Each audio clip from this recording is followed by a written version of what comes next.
Скопје се гуши, а метрополата и натаму се зиде на големо. На речиси сите локации низ главниот град се градат згради и нови стамбени единици. Најатрактивна во моментов е онаа во Скопска киселавода, која се подготвува за бетонирање. Автомобили на тротоарите, но и малку зеленило е сликата која може да се види во расадник, но не задолго.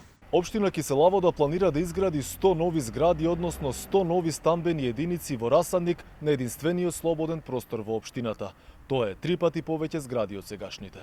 Жителите на Киселавода се против изградбата на висококатници, но велат дека сега не може ништо да се направи. Би требало да не се гради, види све околу нас згради. Нема провев, нема никаков воздух, нема зеленило, нема паркови, нема ништо. Тоа е више со години таков проблем, така да ја не знам дали некој може да го реши.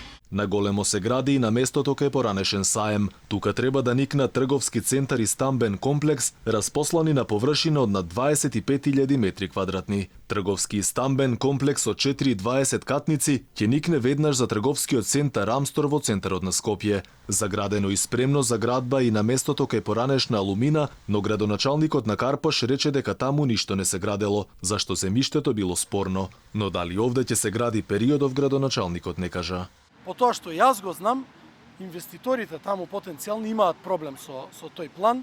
Од Скопскиот плански регион вела дека Скопје е метропола и заслужува да се гради. Градоначалникот на Газибаба го спореди Скопје со Љубљана, иако разликата е неспоредлива. Скопје можеше да се развива во правецот на тие општини, можеше да се развива во делот на капацитетот кој што ги имаме за думање до толку и толку, како една паралела.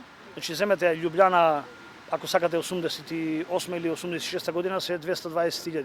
Сега се 240. Не, велам паралела или да користиме и копираме. И додека главниот град на големо се зида и се гуши во смог, се гради и кај поранешната фабрика треска во Капиштец, се гради и во автокоманда во центар и Карпош, а згради ќе никнат и речиси на сите зелени површини во Скопски аеродром. Ваквото градилиште представува директна пречка и на онака слабите ветрови во Скопската котлина.